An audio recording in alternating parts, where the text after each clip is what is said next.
Hello అండి, నమస్తే. ఇప్పుడు మాట్లాడే టాపిక్ వచ్చేసి ప్రైమ్ మినిస్టర్ నరేంద్ర మోదీ 3 రోజుల ఫ్రాన్స్ టూర్, అక్కడ నుంచి అమెరికా వెళ్ళే క్రమంలో ఫ్రాన్స్లో బైలాటరల్ సమ్మిట్ని జనరల్గా దేశ రాజధాని ప్యారిస్లో జరగాల. అలా కాకుండా నరేంద్ర మోదీ గారు వేరే ప్లేస్ని చూజ్ చేసుకున్నారు. మార్షల్ అనే పోర్ట్ సిటీని చూజ్ చేసుకున్నారు. ఎందుకు చూజ్ చేసుకున్నారంటే ఇండియన్ ఫ్రీడమ్ మూవ్మెంట్ జరుగుతున్న క్రమంలో బ్రిటిషర్స్కి ఇంగ్లాండ్లో పట్టుబడ్డ సవార్కర్ని మొరేనా అనే షిప్లో బ్రిటిష్ నుంచి లండన్ నుంచి ఇండియాకి తీసుకొస్తున్న క్రమంలో మార్షల్ అనే పోర్ట్ సిటీకి వచ్చిన క్రమంలో సవార్కర్ ఆ షిప్లో నుంచి దూకేసి ఫ్రాన్స్ అధికారులకు పట్టుబడ్డారు. ఆ ఫ్రాన్స్ అధికారులకు పట్టుబడిన ఆ ప్లేస్లో ఈరోజు నరేంద్ర మోదీ అక్కడ ఫ్రాన్స్లో డిప్లొమాటిక్ రిలేషన్స్ని కండక్ట్ చేసే ప్రయత్నం చేశారు. డిప్లొమాటిక్ రిలేషన్సే కండక్ట్ చేయకుండా అక్కడ కాన్సులేట్ జనరల్ ఆఫ్ ఇండియా కొత్త ఆఫీస్ని కూడా మార్షల్లో ఓపెన్ చేయించే ప్రయత్నం అయితే చేశారు. అయితే ఇక్కడ నరేంద్ర మోదీ గారు విదేశాలకు వెళ్ళినప్పుడు జనరల్గా ఎప్పుడు సవర్కర్ ప్రస్తావన ఇంతకుముందు చాలాసార్లు ఫ్రాన్స్ వెళ్ళారు, ఎప్పుడు తీసుకొచ్చే ప్రయత్నం చేయలేదు. ఇప్పుడు ఎందుకు చేశారు అని అంటే జనరల్గా ఇండియన్ ఫ్రీడమ్ మూమెంట్ తీసుకుంటే ఆర్ఎస్ఎస్, సంఘ్ పరివార్ లేకపోతే బీజేపీ భావజాలం, అంతకుముందు జనసంఘ్ భావజాలం కలిగిన వాళ్ళ ప్రాముఖ్యత ఫ్రీడమ్ మూమెంట్లో చాలా నెగ్లిజిబుల్. ఇంకా చెప్పాలంటే ఈ ఆర్ఎస్ఎస్ పీపుల్, మరీ ముఖ్యంగా సవార్కర్, భారతదేశం యొక్క ఫ్రీడమ్ మూమెంట్కి అగెనిస్ట్గా బ్రిటిషర్స్కి తొత్తుగా బ్రిటిషర్స్కి బానిసత్వం చేసి క్విట్ ఇండియా మూమెంట్ 1947లో జరుగుతున్న క్విట్ ఇండియా మూమెంట్లో బ్రిటిషర్స్కి కంప్లీట్ అనుకూలంగా ఉండి కాంగ్రెస్ పార్టీ లీడర్స్ ఎవరెవరు ఎక్కడ సీక్రెట్ స్థావరాల్లో దాక్కున్నారో ఇన్ఫర్మేషన్ మొత్తం బ్రిటిష్ వాళ్ళకి ఇచ్చి చాలామంది Congress leaders freedom quit India మూమెంట్లో పార్టిసిపేట్ చేసిన వాళ్ళందరినీ అరెస్ట్ చేయించే దాంట్లో చాలా ప్రముఖ పాత్ర పోషించిన వ్యక్తి ఈ సవర్కర్ అండ్ ఈ ఆర్ఎస్ఎస్ పీపుల్. అయితే వీళ్ళకి చరిత్రలో స్థానం లేదు కాబట్టి నరేంద్ర మోదీ తనకు అవకాశం వచ్చినప్పుడల్లా దేశ ఫ్రీడమ్ మూమెంట్లో వీళ్ళకి ఎక్కడో దగ్గర భాగస్వామ్యం ఉందని చెప్పే ప్రయత్నం చేస్తున్నారు. ఆ పర్యవసానంలోనే భాగంగానే ఫ్రాన్స్లోని మార్షల్ పోర్ట్ సిటీలో డిప్లొమాటిక్ టైస్ కండక్ట్ చేయటమే కాకుండా అక్కడ consulate general office India open చేసి అక్కడ సవార్కర్ ఏ ప్లేసుల్లో ఆ రోజు అరెస్ట్ చేయబడి ఎక్కడెక్కడ ఆయన తిప్పి ఎక్కడ అఫీషియల్స్ ఎక్కడ బంధించారో ఆ ప్లేస్లకు తీసుకెళ్లే ప్రయత్నం అయితే చేశారు.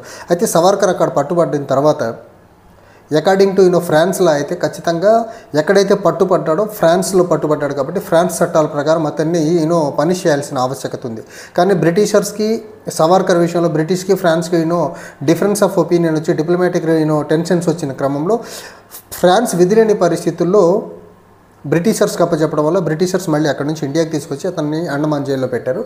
అండమాన్ జైల్లో పెట్టిన క్రమంలో అక్కడ సవార్కర్ దేశానికి మరీ ముఖ్యంగా ఫ్రీడమ్ మూమెంట్కి అగెనిస్ట్గా పనిచేయడం అక్కడి నుంచి మొదలుపెట్టాడు.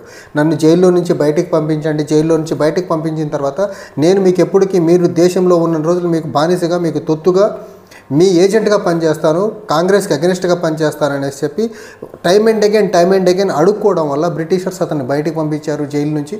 ఆ జైలు నుంచి బయటకు వచ్చిన తర్వాత అనునిత్యం అతను బ్రిటిషర్స్ యొక్క ఇంట్రెస్ట్లు కాపాడడానికి కాంగ్రెస్ పార్టీకి అగెనిస్ట్గా పనిచేసిన సవార్కర్ని ఈయన వీర్ సవార్కర్ అని దేశానికి ఫ్రీడమ్ మూమెంట్లో ఈయన కాంట్రిబ్యూషన్ ఏదో చాలా గొప్పగా ఉన్నట్టు చూపించే ప్రయత్నం సంఘ్ పరివారులు టైమ్ అండ్ అగైన్ ఎప్పటి నుంచో చేస్తున్నారు. ఇంకా ఈ నరేంద్ర మోదీకి అవకాశం వచ్చింది కాబట్టి ఫ్రాన్స్ ఇంతకుముందు చాలాసార్లు వెళ్ళాడు కానీ ఎప్పుడు చేయలేదు. ఈసారి ఎందుకు చేశాడంటే మళ్ళీ ఆయన ప్రధాని అవుతాడో లేదో తెలియదు. ఈసారి ఈ మార్షల్లో సమ్మిట్ కండక్ట్ చేసే ముందు ఇంతకుముందు ఫ్రాన్స్ ప్రెసిడెంట్ మ్యాక్రాన్ ఇండియాకు వచ్చినప్పుడు డిప్లొమాటిక్ సమ్మిట్ ఢిల్లీలో జరపకుండా ఫ్రాన్స్కి తీసుకెళ్ళాడు, క్యాపిటల్ సిటీ నుంచి డైవర్ట్ చేసి. సో దాన్ని ఒక ఫ్యూచర్ని మైండ్లో పెట్టుకొని అక్కడ మార్షల్కి వెళ్ళాలంటే ఇక్కడ ఇండియాకి వచ్చినప్పుడు ఢిల్లీలో కాకుండా జైపూర్లో డిప్లొమాటిక్ సమ్మిట్ని కండక్ట్ చేయించి ఈసారి ఫ్రాన్స్ వెళ్ళినప్పుడు అతను నరేంద్ర మోదీ ప్యారిస్లో కాకుండా తీసుకొచ్చి మార్షల్లో మీటింగ్ కండక్ట్ చేసి అక్కడ కాన్సులేట్ ఓపెన్ చేసి అక్కడ డిప్లొమాటిక్ రిలేషన్ మెయింటైన్ చేసే ప్రయత్నం అయితే చేశాడు.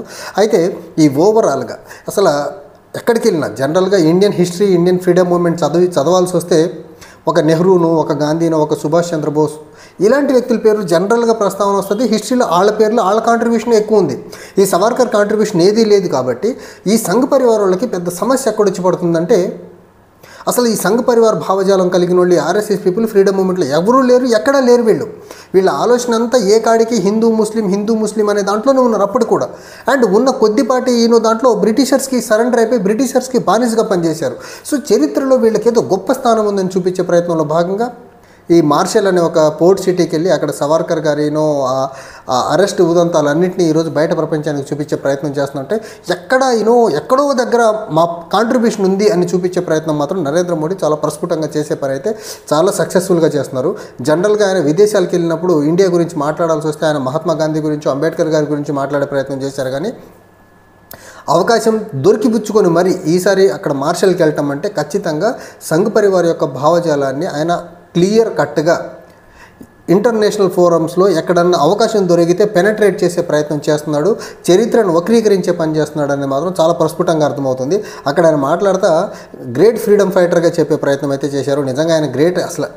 ఆయన కాంట్రిబ్యూషన్ అనేది టు బి హానెస్ట్ చెప్పాల్సి వస్తే గ్రేట్ కాదు కదా, అసలు ఏమాత్రం కాంట్రిబ్యూషన్ లేని వ్యక్తి అతను. ఇన్స్టెడ్ దట్ అతను బ్రిటిషర్స్కి పప్పెట్గా పనిచేశాడు, బ్రిటిషర్స్ దేశం వదిలి వెళ్ళేంత వరకు. అలాంటి వ్యక్తిని పట్టుకొని ఫ్రీడమ్ ఫైటర్గా చూపించే ప్రయత్నం చేస్తున్నారంటే ఈ సంఘ్ పరివార్ యొక్క భావజాలం ఎంత బలంగా ఎంత దృఢంగా ఉందో అర్థం చేసుకోవచ్చు. చరిత్రను వక్రీకరించే విషయంలో, చరిత్రలో లేని స్థానం కోసం వీళ్ళు ఎంతలా వెంపర్లాడతారు అనే దానికి బెస్ట్ ఎగ్జాంపుల్ నరేంద్ర మోదీ ఫ్రాన్స్లో మార్షల్కి వెళ్ళి అక్కడ కాన్సులేట్ని ఓపెన్ చేయించడం అవనివ్వండి, అక్కడ డిప్లొమాటిక్ సమ్మిట్ని కండక్ట్ చేయడం అవనివ్వండి బిట్వీన్ ఇండియా అండ్ ఫ్రాన్స్ని, వీళ్ళ యొక్క చరిత్రలు లేని స్థానం కోసం ఎంతలా వెంపర్లాడుతున్నదని ఎగ్జాంపుల్. సేమ్ ఇండియన్ హిస్టరీలో కూడా వీళ్ళ లేని స్థానానికి తెచ్చుకునే దానికి రకరకాలుగా చరిత్రను వక్రీకరించే ప్రయత్నం చేస్తున్నారు. ఇంకా వీళ్ళు ఎలాంటి వక్రీకరణ చేస్తున్నారంటే 1857 ఇండియన్ సిపాయిల తిరుగుబాటు ఏదైతే ఉందో దాన్ని సవార్కరే ఫస్ట్ వార్ ఆఫ్ ఇండిపెండెన్స్ అని రాస్తే దాన్ని ఈ బీజేపీ వాళ్ళు 2019లో అధికారంలోకి వచ్చిన తర్వాత 1857 ఫస్ట్ వార్ ఆఫ్ ఇండిపెండెన్స్ కాకుండా పైకార్ రెబెలియన్ ఒరిస్సాలో చిన్నపాటి జమీందారులకు అగెనిస్ట్గా లోకల్ రైతులు చేసిందని ఫస్ట్ వార్ ఆఫ్ ఇండిపెండెన్స్గా చూపించే ప్రయత్నం చేస్తున్నారంటే అసలు కాంగ్రెస్ పార్టీ పార్టిసిపేషన్ నుండి లేకపోతే ఈ సంఘ్ పరివారం ఆర్ఎస్ఎస్ భావజాలం లేని వ్యక్తులు పార్టిసిపేట్ చేసిన 1857 రివోల్ట్, అది మరీ ముఖ్యంగా 1857 రివోల్ట్ ముస్లిం లీడర్షిప్లో జరిగింది కాబట్టి అగెన్స్ట్ ద బ్రిటిషర్స్ ఆ ముస్లిమ్స్ క్రెడిట్ ఇవ్వద్దనే ఒక ఉద్దేశంతో, ఒక దురుద్దేశంతో పైకార్ రెబెలియన్ని ఫస్ట్ వార్ ఆఫ్ ఇండిపెండెన్స్గా చూపించే ప్రయత్నం నరేంద్ర మోదీ ప్రభుత్వం 2019 నుంచి చేసే ప్రయత్నం చేస్తూ ఉంది. ఫర్ దట్ మ్యాటర్ ఆ రకంగా ఎన్సీఆర్టీ పుస్తకాల్లో మార్చేసింది కూడా, Paika rebellion is the first war of independence అనేసి. కానీ అది నిజానికి కాదు కదా. పైకార్ రెబెలియన్ అనే ఒక రెబెలియన్ ఏదైతే జరిగిందో ఒరిస్సా ప్రాంతంలో లోకల్ జమీందార్కి అగెనిస్ట్గా లోకల్ రైతులు చేసిన తిరుగుబాటు. అది ఒక స్థానిక జమీందారు మీద స్థానిక రైతులు చేసిన తిరుగుబాటుని ఫస్ట్ వార్ ఆఫ్ ఇండిపెండెన్స్గా చూడాలా, లేకపోతే బ్రిటిషర్స్కి అగెనిస్ట్గా అప్పటికి దేశానికి లీడర్గా ఉన్నటువంటి ముస్లిం లీడర్ చేసిన దాన్ని మనం ఫస్ట్ వార్ ఆఫ్ ఇండిపెండెన్స్గా చూడాలా, బ్రిటిషర్స్కి అగెనెస్ట్ చేసిన దాన్ని సవార్కరే ఒప్పుకున్నాడు ఫస్ట్ వార్ ఆఫ్ ఇండిపెండెన్స్గా. కానీ ఈ నరేంద్ర మోదీ ప్రభుత్వం మాత్రం దాన్ని వక్రీకరించి మార్చే ప్రయత్నం చేస్తున్నారు. ఇప్పుడు ఫ్రాన్స్లో కూడా వీళ్ళ లేని స్థానాన్ని తెప్పించుకునే ప్రయత్నం కోసం మాత్రం అక్కడికి వెళ్ళి చాలా జాగ్రత్తగా సవార్కర్ భజన చేసుకుంటూ సవార్కర్ గొప్ప స్వాతంత్ర సమరయోధుడని చూపించే ప్రయత్నంలో మాత్రం నరేంద్ర మోదీ చాలా గ్రాండ్గా సక్సెస్ అయ్యారు. అండ్ వీళ్ళు ఇండియాలోనే కాదు అబ్రాడ్కి వెళ్ళినా కూడా వీళ్ళకి లేని స్థానం కోసం ఎంతలా వక్రీకరిస్తారు చరిత్ర అనే దానికి ఇదొక ఎగ్జాంపుల్గా మనం చూడాల్సి ఉంటుంది. Thank you.